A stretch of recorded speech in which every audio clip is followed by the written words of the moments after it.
Hello students, welcome to the channel. मेरा नाम सुमित भूषण है। आज हम लोग फिजिक्स के जिन टॉपिक्स को पढ़ेंगे वो है ऑर्डर ऑफ मैग्नीट्यूड और डायमेंशंस। ऑर्डर ऑफ मैग्नीट्यूड क्या है? ये दोनों आपके क्लास 11th के टॉपिक्स हैं। ऑर्डर ऑफ मैग्नीट्यूड का क्या है कि ये बहुत ही इंपॉर्टेंट कंसेप्ट होता है, not only for class 11th physics, in general भी जब आप स्टडी करेंगे, आगे आप जाके जो भी पढ़ाई करेंगे, फॉर एग्जांपल सपोज कीजिए कि आप इंजीनियरिंग की पढ़ाई करते हैं, वहां भी आपको ऑर्डर ऑफ मैग्नीट्यूड के कई सारे प्रॉब्लम्स जो होंगे जीवन में वो सॉल्व करने होंगे। चाहे जो भी पढ़ाई करें, आप फिजिक्स आगे पढ़ें उसके लिए भी, और नॉर्मल लाइफ में भी ऑर्डर ऑफ मैग्नीट्यूड का एक एस्टिमेट होना आवश्यक है। हम देखते हैं कि आगे क्या होता क्या है ये। उसी तरह से हम लोग पढ़ेंगे डायमेंशंस की। डायमेंशंस क्या होता है? पिछले क्लासेस में हमने यूनिट्स पढ़ा, हमने देखा कि यूनिट्स क्या होता है, उन्हीं से रिलेटेड कुछ कुछ चीज है डायमेंशंस, बट ये थोड़ा सा डिफरेंट कंसेप्ट है। हम लोग इसमें डायमेंशनल एनालिसिस भी पढ़ेंगे। हम लोग देखेंगे कि डायमेंशनल एनालिसिस के क्या क्या एप्लीकेशंस होते हैं। बहुत सारे एग्जांपल्स के साथ हम लोग चीजों को सॉल्व करेंगे। तो चलिए हम लोग आगे बढ़ते हैं। बहुत ध्यान लगा कर देखिएगा इस वीडियो को।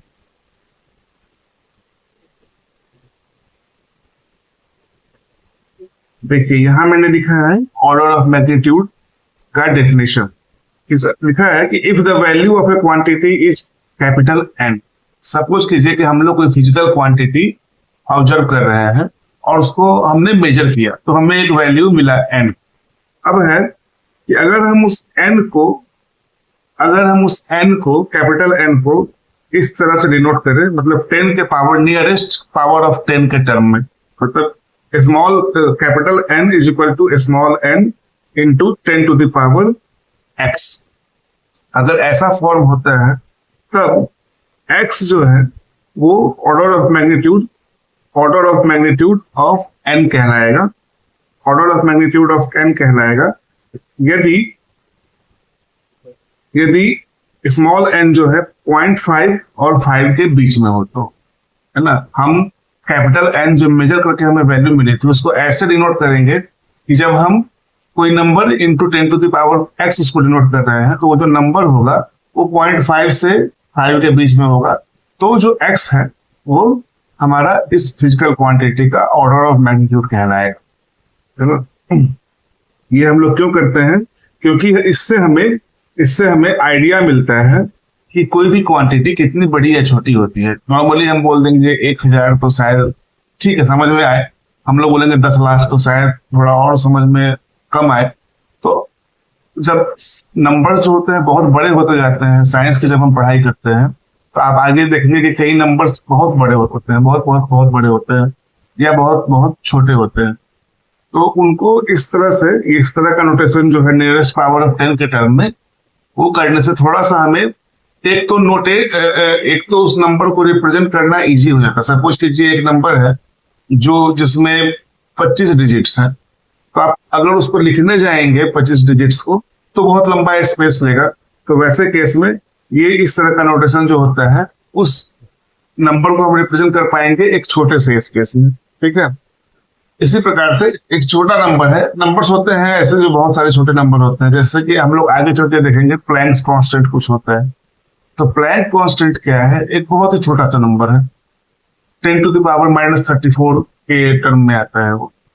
तो उसको अगर आप लिखने चाहेंगे तो बहुत लंबा स्पेस लेगा और काफी इनकन्वीनियंट, अनकंफर्टेबल होगा लिखने में। इसलिए इस तरह के नोटेशंस काफी काम आते हैं। और दूसरा, ये हमें एक सेंस भी देते हैं कि कोई वो जो क्वांटिटी है वो कितनी बड़ी है या कितनी छोटी है, ठीक है। आई होप कि आपको समझ में आ रहा होगा। तो यहाँ पे हम लोग एक एग्जांपल देखते हैं कि for example charge on an electron. आगे हम लोग पढ़ेंगे क्लास 12 में कि एक इलेक्ट्रॉन होता है, एक फंडामेंटल पार्टिकल है इलेक्ट्रॉन। तो उसका जो चार्ज यदि नेगेटिव चार्ज होता है इसके ऊपर, खैर नेगेटिव चार्ज को अभी रहने देते हैं, जो वैल्यू होती है उसकी 1.6 इंटू 10 टू द पावर -19, और कूलॉम जो है उसका यूनिट है ना। तो यहाँ देखिए -19 के टर्म था। अगर आप इसको सिंपल नंबर में लिखना चाहेंगे तो बहुत ही छोटा नंबर होगा ये, 0.0000000 ऐसा काउंट करते जाइए, है ना। तो वहां जाकर के 19 के आसपास जब आप जीरो ले लेंगे, 17-18 के आसपास जीरो ले लेंगे, तब जाके आपके नंबर लिख सकते हैं 16, है ना। तो इसीलिए इस तरह का नोटेशन जो है काफी कंफर्टेबल होता है। एक दो एग्जाम्पल कर लेते हैं जिससे आपको चीज समझ में आएगी कि कैसे नोटेशन देते हैं, कैसे नोट करते हैं ऑर्डर ऑफ मैग्नीट्यूड के टर्म में। तो यहाँ क्वेश्चन है, right the order of magnitude of the following measurements. कुछ मेजरमेंट है ना, तो उनका ऑर्डर ऑफ मैग्नीट्यूड आपको यहाँ बताना है। तो पहला है ये नंबर 25,710,000 मीटर्स। अब इसको हमें डिनोट करना है ऑर्डर ऑफ मैग्नीट्यूड के टर्म में। हमें पता करना है ऑर्डर ऑफ मैग्नीट्यूड है क्या, तो इसको हम लिखेंगे नियरेस्ट पावर ऑफ 10 के जैसे। तो देखिए इस नंबर को हम लोग लिख सकते हैं, यहाँ देखिए 3, 3, 6 और 7। 7 अगर जीरो लेंगे 2.5 इंटू 10 टू द पावर अगर 7 करेंगे तो ये नंबर आ जाएगा आपका। अब देखिए ये 2.5 हमने क्यों लिखा, क्योंकि हमारा एक कंडीशन था कि ये जो n है ये n into 10 to the power x के फॉर्म में है ना, जहां पे x कितना है 7 है और n कितना है 2.5 है। याद कीजिए कि हमारा एक कंडीशन था n जो है वो 0.5 और 5 के बीच में होना चाहिए। तो 2.5 जो है इस क्राइटेरिया को फुलफिल करता है, इसलिए इस तरह से हम डिनोट कर सकते हैं। तो देयरफॉर यहाँ क्या है, इसका ऑर्डर जो है वो 7 होगा इस नंबर का। उसी प्रकार से ये दूसरा नंबर है। अब इसको देखिए, इसको मैं ये 3 0 और 3 0, अगर मैं इसको ऐसे लिखूंगा 5.21 इंटू 10 टू द पावर -6, कुछ लोग लिख सकते हैं ऐसा। तो ऐसे में क्या होगा कि ये जो नंबर है ये भी आप बोल सकते हैं कि n into 10 to the power x है, बट यहाँ n जो है वो इस क्राइटेरिया को नहीं फुलफिल कर रहा है कि n 0.5 और 5 के बीच में होना चाहिए। यहाँ n जो है 5.21 हो गया, मतलब ये 5 से बड़ा हो गया, इसलिए इस नंबर को हम डिनोट करेंगे 0.521 into 10 to the power -5 into 10 to the power -5। Therefore order यहाँ पे कितना हो जाएगा, ऑर्डर हो जाएगा आपका -5। यहाँ पे ऑर्डर कितना था 7। इस तरह से हमने ऑर्डर में डिनोट कर दिया अपने दिए गए नंबर को। अब एक और क्वेश्चन है, what is the order of magnitude of seconds in a day. तो इसको हम लोग इस तरह से करेंगे सॉल्व कि 1 डे, एक दिन में हमें पता करना है, ठीक है। तो 1 डे इक्वल टू 1 डे, इसको 1, इस नंबर को 1 से हम कितनी बार मल्टीप्लाई करेंगे, ये नंबर तो नहीं चेंज होगा। तो यूनिट कन्वर्जन का मेथड लगाते हैं जो हमने पिछले वाले वीडियो में सीखा था। आप जाके उस लेक्चर वीडियो को देखिए, आपको बहुत कुछ सीखने को मिलेगा। Anyway 1 day is equal to, अब एक दिन में कितना 24 आवर्स होता है, तो हम लोग यहाँ लिख देंगे 24 आवर डिवाइडेड बाई 1 डे। अब 24 आवर और 1 डे चूंकि आपस में इक्वल टाइम को डिनोट करते हैं, तो ये जो फ्रैक्शन है इसका मैग्नीट्यूड 1 होगा। इस तरह के फ्रैक्शन को जैसा कि आप जानते हैं कि हम मल्टीप्लिकेशन फैक्टर कह सकते हैं, ठीक है। उसी प्रकार से एक घंटे में कितने मिनट होते हैं 60 मिनट, तो हम लोग यहां लिख देंगे 60 मिनट अपॉन 1 आवर।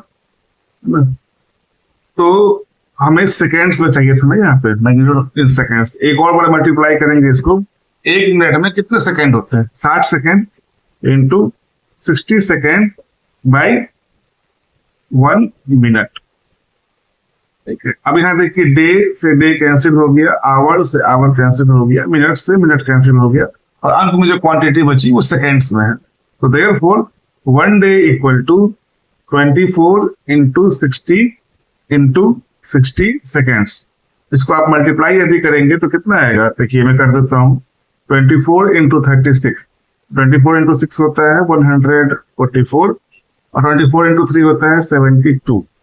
468, तो ये हो जाएगा इज इक्वल टू 86,400 सेकेंड, है ना। अब जब आप इसका ऑर्डर ऑफ मैग्नीट्यूड लिखेंगे तो यहाँ देखिए अगेन आप 8.64 नहीं लिख सकते हैं। अगर आप 8.64 इंटू 10⁴ सेकेंड करेंगे तो ये नंबर जो है 8.64 वो 5 से बड़ा हो जा रहा है ना। तो इसलिए ये नंबर नहीं ऐसे नहीं डिनोट करेंगे, इसको हम लोग लिखेंगे is equal to 0.864 into 10⁵ seconds. Therefore, order of क्या था क्वेश्चन, क्या था? Order of magnitude of seconds में थे। order of magnitude of seconds in a day is 5। ये आपका आंसर हो गया। तो आई होप कि आपको ऑर्डर ऑफ मैग्नीट्यूड जो है अच्छे से क्लियर हो गया होगा। अब हम लोग आगे बढ़ते हैं और डायमेंशंस के बारे में पढ़ते हैं। पहले हम लोग डायमेंशन को डिफाइन करते हैं कि डायमेंशन होता क्या है। तो देखिए यहां मैंने लिखा है dimensions of a physical quantity are the powers or exponents to which the fundamental quantities must be raised to represent that quantity completely। मतलब जब हम एक फिजिकल क्वांटिटी को रिप्रेजेंट करते हैं, उसको यदि हम फंडामेंटल क्वांटिटी, जो 7 फंडामेंटल क्वांटिटीज हमने पढ़ा था, है ना, उनके टर्म में यदि रिप्रेजेंट करें तो उसका कितने पावर से उसको रेज किया जाना चाहिए हर एक फिजिकल क्वांटिटी को, जिससे कि हर एक फंडामेंटल क्वांटिटी को, जिससे कि वो फिजिकल क्वांटिटी जो है करेक्टली रिप्रेजेंट हो पा रही हो। तो वो जो पावर्स होते हैं उनको हम डायमेंशन कहते हैं उस फिजिकल क्वांटिटी के लिए। जैसे कि एग्जांपल से देखेंगे तो आपको अच्छे से क्लियर होगा। जैसे कि स्पीड है, हम लोग आगे पढ़ेंगे आगे की क्लासेस में कि स्पीड को डिफाइन किया जाता है कि distance travelled divided by time taken, मतलब कितने टाइम में कोई ऑब्जेक्ट जो है कितना डिस्टेंस कवर करता है, इसको हम लोग स्पीड बोलते हैं।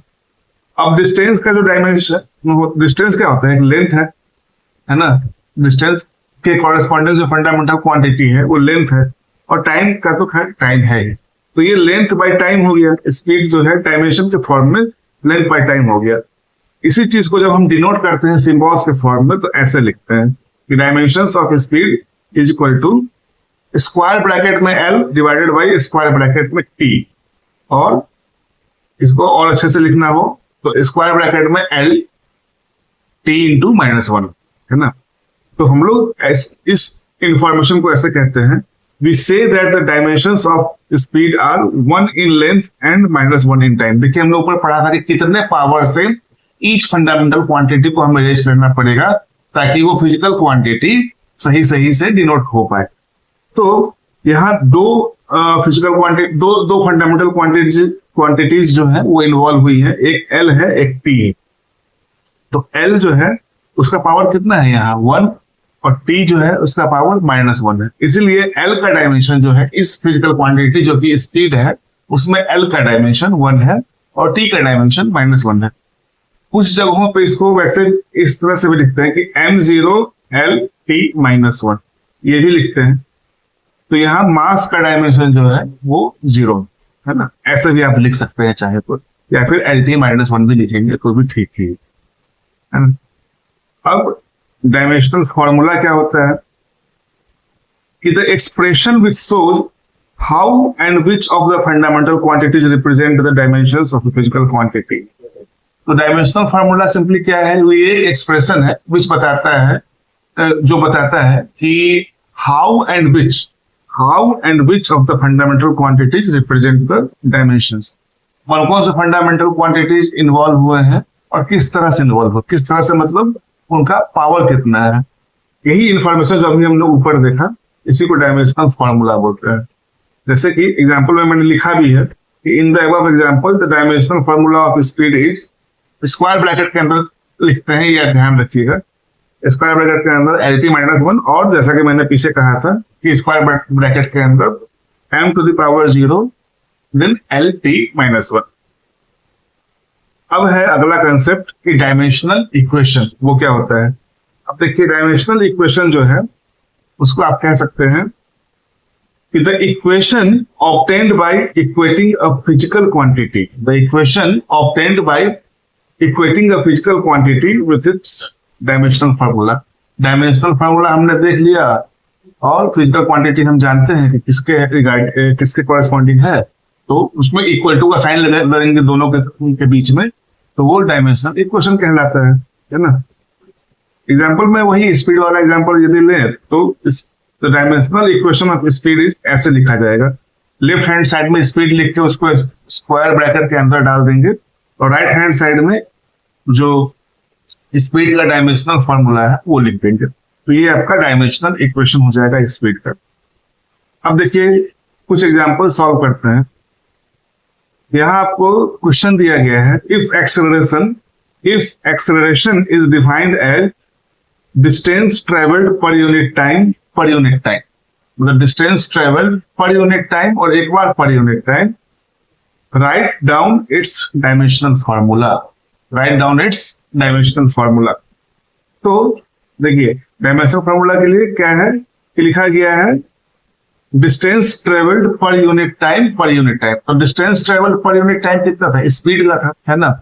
उसका डायमेंशनल फॉर्मूला क्या था, LT-1, और पर यूनिट टाइम फिर से है, तो पर यूनिट टाइम का मतलब ये टाइम फिर यहां आ जाएगा, तो ये हो जाएगा LT-2। ये डायमेंशनल फॉर्मूला आपका एक्सेलरेशन का हो गया। ये फिजिकल क्वांटिटी आप लोग जो है आगे आने वाले चैप्टर्स में हम लोग इसको पढ़ाई करेंगे, बट अभी के लिए बस ये इसलिए चूंकि हम लोगों ने अभी पढ़ाई नहीं की है, इसलिए जो क्वेश्चन है यहाँ पे इस तरह फॉर्म में लिखा हुआ है कि एक्सेलरेशन एज्यूम करते हुए कि आप लोग जो है अभी एक्सेलरेशन नहीं जानते हैं, तो इसलिए उसका डेफिनेशन लिख दिया गया है कि distance travelled per unit time. तो therefore this is the dimensional formula of acceleration. अब अगला क्वेश्चन देखिए, if force is defined as mass times the acceleration it produces, deduce its dimensional formula.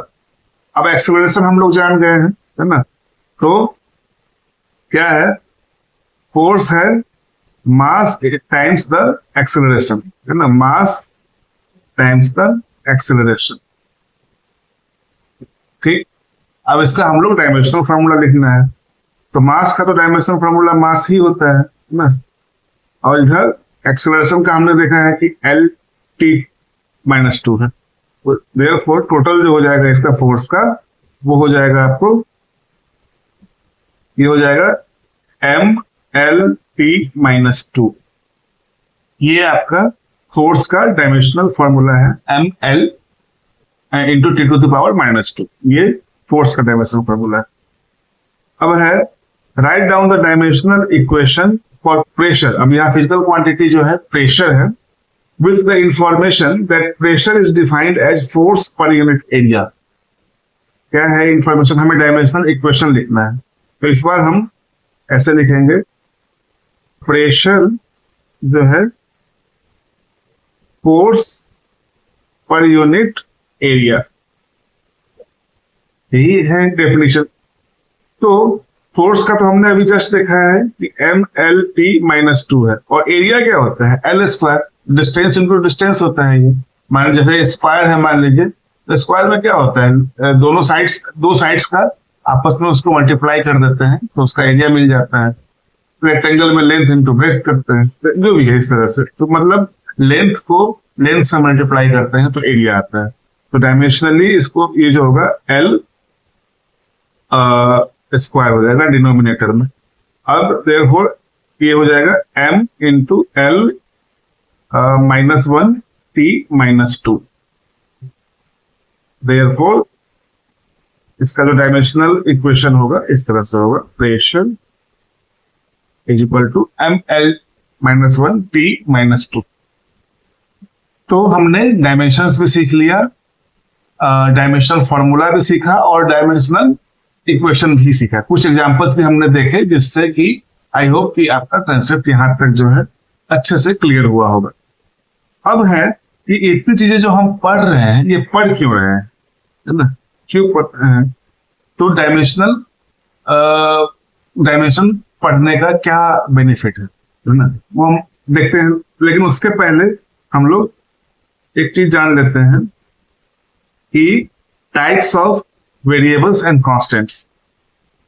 तो types of variables and constants जो है dimension के basis पे हम लोग 4 तरीकों से इसको कैटेगराइज कर सकते हैं। एक होता है डायमेंशनल वेरिएबल, मतलब ये जो फिजिकल क्वांटिटी होती है उसमें डायमेंशन भी होता है और उनकी वैल्यूज भी वेरी करते हैं, है ना। डायमेंशन भी होता है, वेरिएबल है ही इसका नाम, तो वैल्यूज वेरी करेगी। जैसे कि स्पीड एक फिजिकल क्वांटिटी है जिसके पास डायमेंशन भी होता है, अभी हमने जस्ट देखा है ना? और उसकी वैल्यू भी कंडीशन के अकॉर्डिंग चेंज करती है। एरिया भी सेम एग्जांपल रखता है और वॉल्यूम भी, इन सबके पास डायमेंशंस हैं। एरिया का डायमेंशन L² है, वॉल्यूम का L³ होगा, स्पीड का LT-1 होगा, ठीक है। और ये सब की वैल्यू जो है चेंज होती है, इसलिए इनको डायमेंशनल वेरिएबल कहते हैं। दूसरे टाइप के जो फिजिकल क्वांटिटी होते हैं वो डायमेंशन लेस वेरिएबल होता है, मतलब ये ऐसे वेरिएबल होते हैं जिनके पास डायमेंशन नहीं होता है। जैसे कि एंगल, स्ट्रेन, हम पढ़ेंगे मैकेनिक्स, जब हम आगे पढ़ाई कंटिन्यू करेंगे तो उसमें देखेंगे कि स्ट्रेन क्या होता है। तो एनीवे, जैसे एंगल का कोई डायमेंशन नहीं होता है, स्ट्रेन का भी कोई डायमेंशन नहीं होता है, और ये सब वेरिएबल है।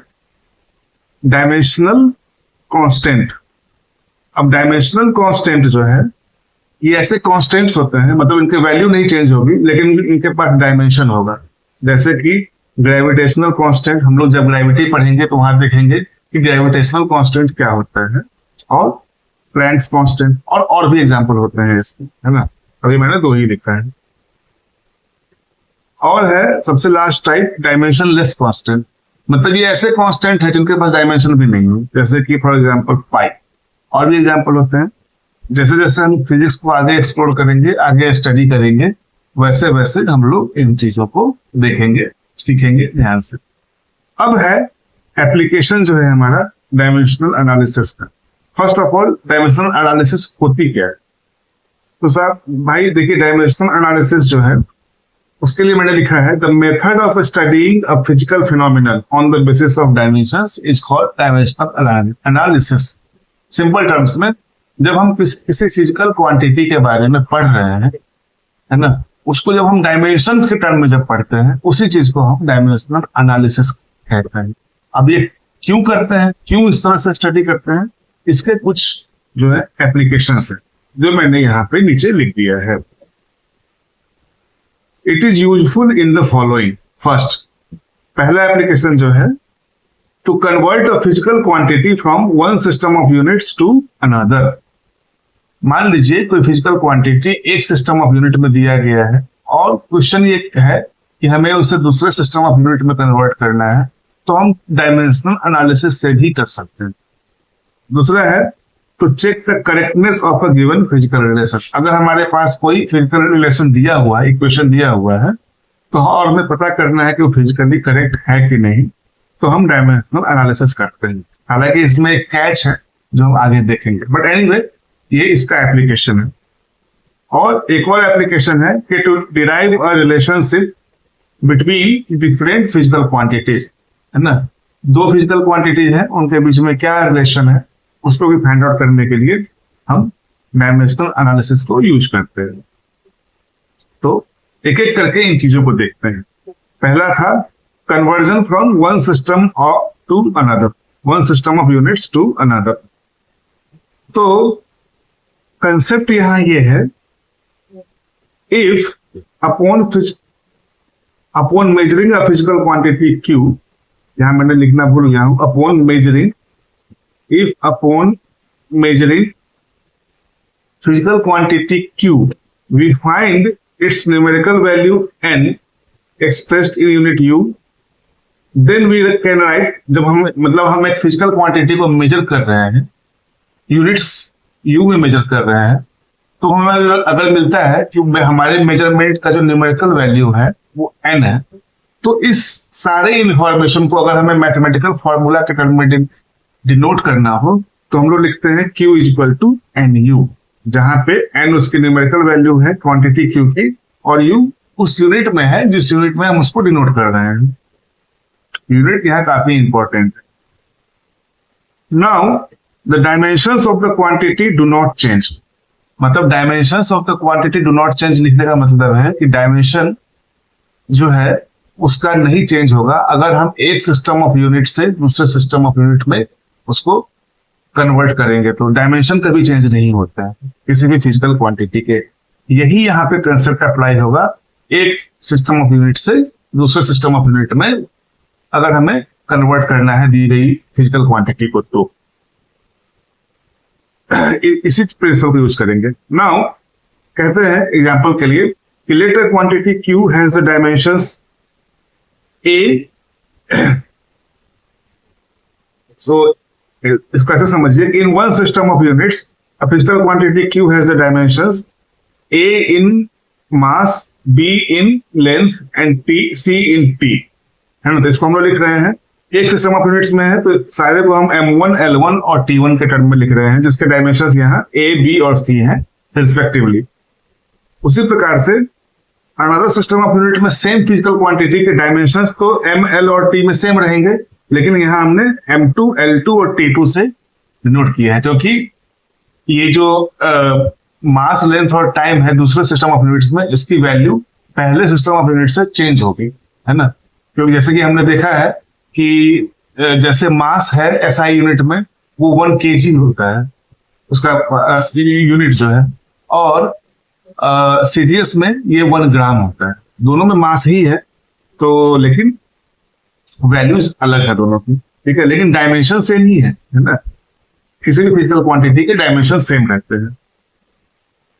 इसलिए हमने लिखा है कि एक सिस्टम ऑफ यूनिट में इसको कैसे लिख सकते हैं N1 M1A L1B T1C। अभी हमने जस्ट देखा है किसी क्वांटिटी को Q is equal to NU से डिनोट करते हैं जहां की N उसका न्यूमेरिकल वैल्यू होता है और U उसकी यूनिट्स होती है। तो यहां हमने लिख दिया N यहाँ न्यूमेरिकल वैल्यू है N1, M1, L1 और T1 to the power A, B and C respectively, ये हमने यहाँ लिख दिया। वही Q जो है दूसरे सिस्टम ऑफ यूनिट में N2 U2 हो जाएगा, है ना। तो is equal to N2 into M2 to the power A into L2 to the power B into T2 to the power C, ये हो जाएगा, है ना। तो अब देखिए क्वांटिटी तो सेम है, तो therefore N1U is equal to N2, मतलब N1U1 is equal to N2U2 हो जाएगा, है ना। इज इक्वल टू N1, जो भी N1U1 के रिलेटेड जो फॉर्मूला है वो लेफ्ट हैंड साइड में, इज इक्वल टू N2U2 के रिलेटेड जो डायमेंशनल फॉर्मूला है वो हमने यहाँ पे राइट हैंड साइड में लिख दिया। तो अब मान लीजिए हमें N2 फाइंड आउट करना है, तो सिंपली एल्जेब्राइक मैनिपुलेशन से हमें ये वाला रिलेशन मिलेगा जिससे हम लोग फाइंड आउट कर लेंगे N2। कहने का मतलब हमने फिजिकल क्वांटिटी Q को जो सेकेंड सिस्टम ऑफ यूनिट्स है उसके टर्म में डिनोट कर दिया, ठीक है। तो एक एग्जांपल देखते हैं, इससे हमारा थोड़ा अच्छे से क्लियर होगा। यहाँ एक इंफॉर्मेशन दिया गया है कि द फिजिकल क्वांटिटी एनर्जी एक फिजिकल क्वांटिटी है, has the dimensional formula ml² T-2। क्योंकि अभी हम लोगों ने एनर्जी की पढ़ाई नहीं की है इसलिए हमें नहीं पता है कि उसको कैसे डिफाइन करते हैं, तो उसका हम डायमेंशनल फॉर्मूला कैसे जानेंगे। एनीवे यहाँ पे बता दिया गया हमें कि इसका जो डायमेंशनल फॉर्मूला है वो ml² T-2 है। इसकी SI यूनिट जूल है और इट्स CGS यूनिट्स जो है वो अर्ग में है। तो अब हमें SI टू CGS कन्वर्ट करना है ना। तो मान लीजिए SI यूनिट्स को हम N1 मान लेते हैं, N1U1, और CGS वाले को N2U2 मान लेते हैं, और डायमेंशन तो हमें पता ही है ना। तो N1U1 is equal to N2U2। अब N1 M1 L1² T1 -2 is equal to N2 M2 L2² T2 -2। याद रखिए ये T2 वाला ये 2 सबस्क्रिप्ट वाले जो क्वांटिटी है वो CGS यूनिट वाले हैं, और 1 सबस्क्रिप्ट वाली जो क्वांटिटी जितनी है वो SI यूनिट वाली है हमारे एग्जाम्पल में। तो हम क्या करेंगे कि हम यहाँ लिखेंगे, हमें N2 फाइंड आउट करना है, therefore N2 equal to N1 into M1 by M2, है ना, ये इंटू L1 बाई L2 और इसका स्क्वायर, और कितना है T1 by T2 to the power -2। ये हो जाएगा सिंपली, इस रिलेशन से हमें मिल गया। अब देखिए N1 को मान लेते हैं 1 जूल। मान लीजिए हमारा क्वेश्चन है कि 1 जूल को 1 जूल बराबर कितना अर्ग होगा, तो N1 को हमने 1 कर दिया, ठीक है, ये डज नॉट मैटर हियर। अब M1 और M2 में क्या रिलेशन है, यानी कि M1 क्या है, किलो SI यूनिट वाला है, तो वो 1 किलो उसकी यूनिट है ना, 1 किलोग्राम, और M2 क्या है, CGS यूनिट वाला है, तो इसका जो यूनिट होगा वो 1 ग्राम होगा। दोनों के बीच में क्या रिलेशन है, दोनों के बीच में रिलेशन है, देखिए 1 kg और इधर यूनिट क्या है 1 ग्राम। मैं भी यूनिट्स लिख दे रहा हूं। SI यूनिट में लेंथ का जो यूनिट होता है वो कितना होता है 1 मीटर, और इधर होता है 1 सेंटीमीटर, और इस सेकेंड टाइम का जो डायमेंशन है उसकी यूनिट है सेकेंड ही है दोनों में, ठीक है। ये -2 होगा और यहाँ स्क्वायर होगा, ठीक।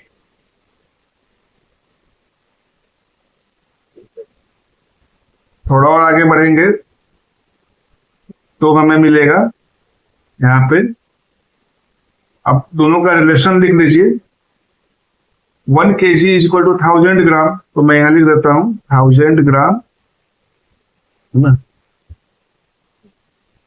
1 metre is equal to 100 centimetre, तो 100 cm बाई 1 cm, ये स्क्वायर, और इंटू 1 सेकेंड बाई 1 सेकेंड -2।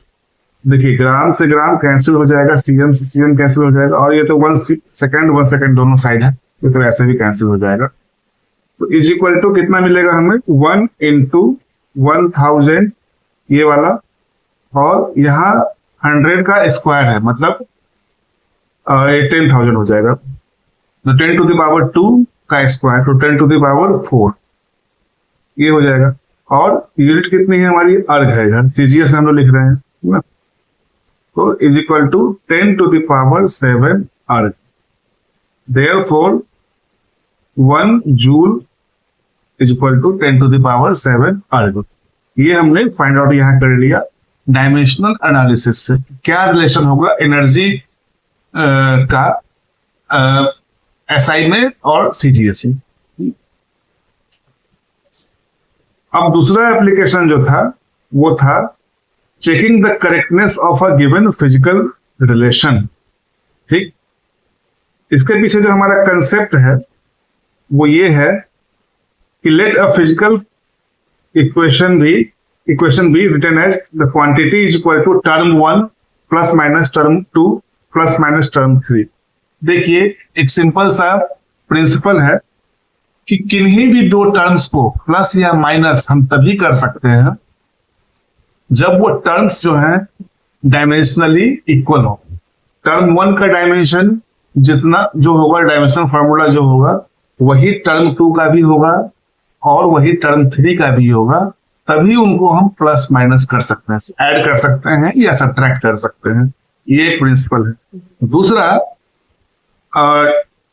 जो लेफ्ट हैंड साइड में क्वांटिटी है और राइट हैंड साइड में क्वांटिटी है, उनका भी जो डायमेंशनल फार्मूला है वो आपस में मैच होना चाहिए, तभी ये इक्वेशन जो है वो डायमेंशनली करेक्ट होगा, ठीक। तो दो प्रिंसिपल यहां लगे, है ना। जो एक बार मैं और बोल देता हूं, ये प्रिंसिपल है कि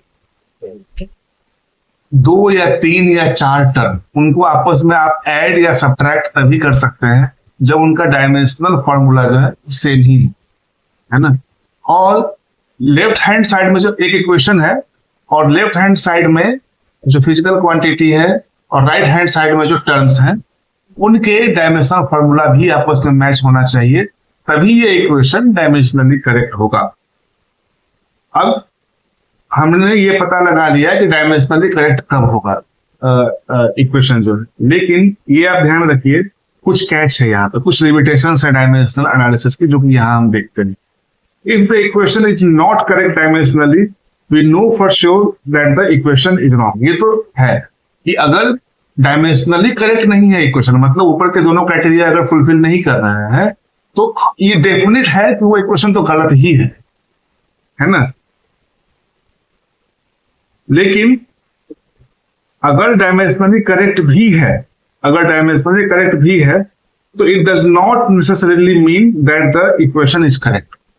हम लोग आगे बहुत सारे ऐसे एग्जांपल देखेंगे जहां पे कि डायमेंशनली करेक्ट हो सकता है इक्वेशन, मतलब लेफ्ट हैंड साइड में जो क्वांटिटी है उसका डायमेंशनल फॉर्मूला सेम है राइट हैंड साइड में जो टर्म्स है उसके बराबर, है ना। इस केस में भी डायमेंशनल भी तो करेक्ट है इक्वेशन, बट ये पॉसिबल है कि वो इक्वेशन अपने आप में करेक्ट ना हो, है ना। ये हम लोग आगे चल के देखेंगे, ये एक लिमिटेशन हो गई। दूसरा ये कि यदि हमने पता लगा भी लिया कि इक्वेशन दिया गया इक्वेशन जो है वो डायमेंशनली इनकरेक्ट है, तो भी हम डायमेंशनल एनालिसिस की हेल्प से ये नहीं पता लगा सकते हैं कि क्या इनकरेक्ट है, क्यों इनकरेक्ट है ना, हमें ये पता नहीं चलेगा। दूसरा ये हम लोग वही, चूंकि हमें पता ही नहीं है कि क्यों इनकरेक्ट है तो उसको कैसे करेक्ट किया जा सकता है हम ये भी नहीं जान सकते हैं। तो ये सब जो कुछ है वो डायमेंशनल एनालिसिस के आपके लिमिटेशंस है, ठीक। तो चलिए हम इस वाले जो एप्लीकेशन था, जो डायमेंशनल करेक्टनेस वाला एप्लीकेशन था, वो हम लोग एक्सप्लोर करते हैं, एक एग्जांपल के साथ सीखते हैं इस चीज को। अभी एग्जांपल है कि check by the method of dimensional analysis that E is equal to mc square is dimensionally correct where E is energy, m is mass and c is the speed of light in vacuum.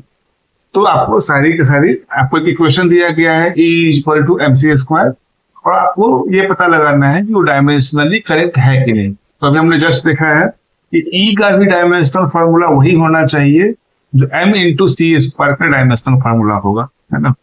तो चलिए हम लोग देखते हैं E क्या है, energy है। E क्या है, एनर्जी है ना।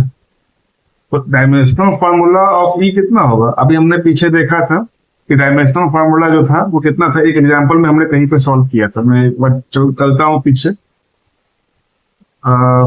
हाँ, एनर्जी का ml स्क्वायर t-2 होता है। देखिए यहाँ पे है, हाँ, इसका जो है डायमेंशनल फॉर्मूला एनर्जी का वो है ml स्क्वायर t-2। ये हो गया, ये लेफ्ट हैंड साइड हो गया। अब राइट हैंड साइड में क्या है, mc स्क्वायर। तो मास ही है और c स्क्वायर का मतलब क्या हो गया, c क्या है, speed of light in vacuum.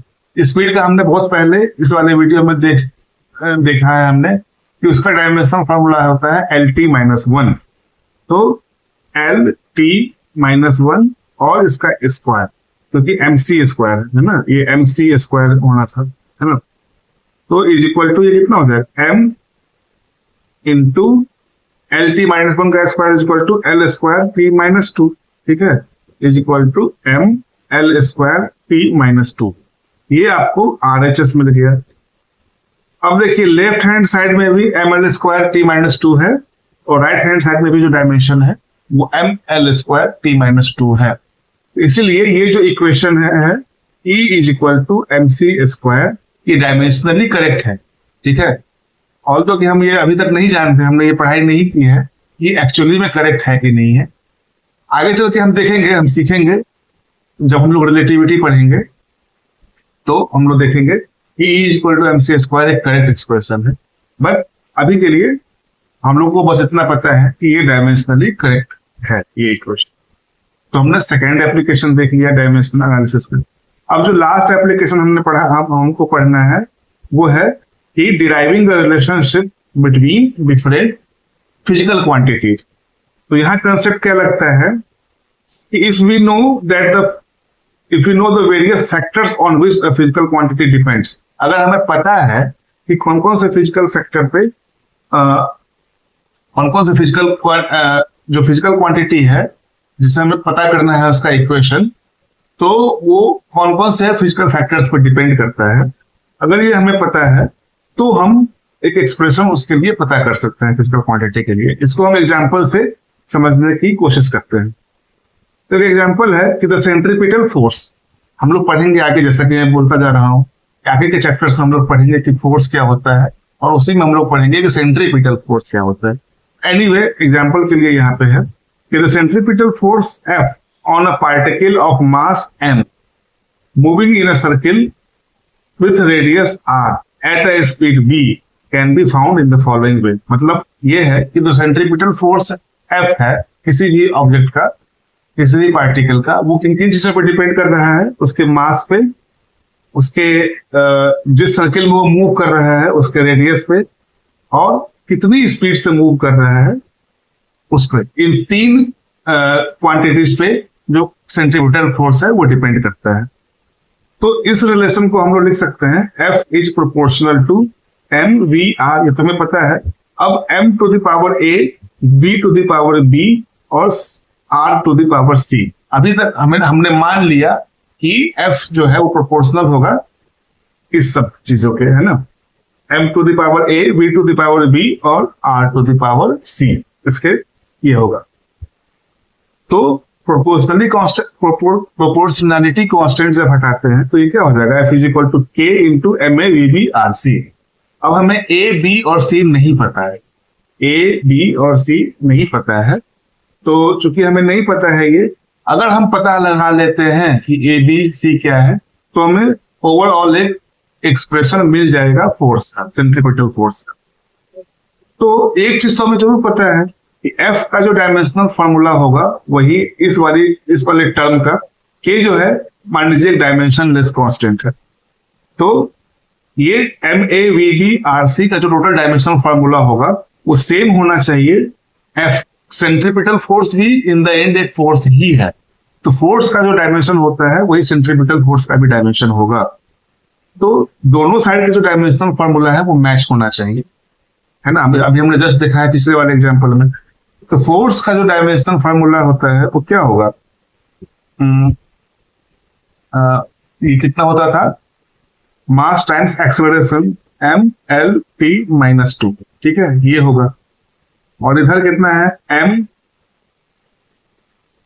m to the power a, और ये कितना है v का डायमेंशनल फॉर्मूला कितना होता है, LT minus 1 to the power b, और r कितना है, डिस्टेंस है, तो ये l हो जाएगा, L to the power c। अब ये हमने एक इक्वेशन जो है डिटरमाइन कर लिया। इसको हम अगर इस वाले इक्वेशन से अगर हम a, b और c फाइंड आउट कर लेंगे तो हमारा काम हो जाएगा।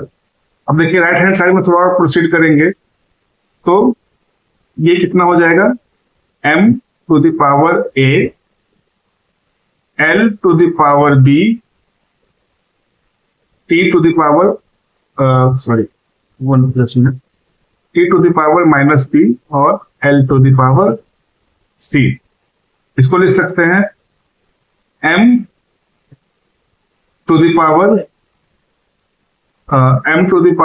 a, L to the power b plus c and t to the power minus b, ये हो जाएगा, ठीक है। और ये इज इक्वल टू इतना है ही। अब दोनों साइड को अगर हम कंपेयर करेंगे तो हमें क्या होगा कि जो m का पावर यहाँ है वही m का पावर यहाँ भी होना चाहिए, तो इससे हमें क्या मिल जाएगा, a इज इक्वल टू 1। उसी प्रकार से l के पावर्स को अगर हम कंपेयर करेंगे तो हमें मिलता है b plus c is equal to 1, और t के पावर को अगर हम कंपेयर करेंगे दोनों साइड में तो हमें मिलता है minus b is equal to -2, minus b equal to -2, ये हमें मिल जाता है ना। तो देयरफॉर इस वाले से b कितना हो गया, b 2 हो गया, देयरफॉर c कितना हो जाएगा, therefore c is equal to 1 minus 2, यही है ना, c is equal to 1 minus b होगा और b 2 है, तो हाँ, तो c इज इक्वल टू -1 हो जाएगा। तो हमें a भी मिल गया, b भी मिल गया और c भी मिल गया। अब इन चीजों को हम यहां डाल देंगे इस वाले एक्सप्रेशन में, है ना। तो देयरफॉर क्या था, f इज इक्वल टू, हमने फाइंड आउट किया था, f is equal to k m a v b r c is equal to k m a कितना है 1, b कितना है 2 और c कितना है -1 is equal to k m v square by r। ये F आपको मिल गया। सेंट्रीपिटल फोर्स के लिए एक्सप्रेशन जो है आपको यहाँ मिल गया सीधा डायमेंशनल एनालिसिस से ही। तो आई होप कि ये चीज आपको समझ में आई होगी। हमने देखा कि डायमेंशनल एनालिसिस का क्या एप्लीकेशंस है। तो आज की क्लास में हमने सीखा कि ऑर्डर ऑफ मैग्नीट्यूड क्या होता है, डायमेंशंस क्या होते हैं, डायमेंशनल फॉर्मूला क्या होता है, डायमेंशनल इक्वेशन क्या होता है, और कितने टाइप ऑफ वेरिएबल्स होते हैं। हमने 3 एप्लीकेशन देखा डायमेंशनल एनालिसिस का। उसके पहले हमने पढ़ा डायमेंशनल एनालिसिस क्या होती है। इन सब चीजों में हमने कई सारे एग्जाम्पल्स के थ्रू भी चीजों को समझने की कोशिश की। तो आई होप कि आपका कंसेप्ट अच्छे से क्लियर हुआ होगा। अच्छे से कंसेप्चुअल पढ़ाई फिजिक्स को पढ़ने के लिए आप इस चैनल पे बने रहिए। हम इस चैनल पे फिजिक्स और मैथमेटिक्स जो क्लास 11th और 12th दोनों का ये वीडियो जो है रेगुलरली अपलोड करते हैं। तो आप इस चैनल पे बने रहिए और फिजिक्स और मैथमेटिक्स को कंसेप्चुअली सीखते रहिए। अच्छे से पढ़ाई कीजिए। Good luck for your studies, keep learning. मिलते हैं अगले किसी वीडियो में। Thank you very much.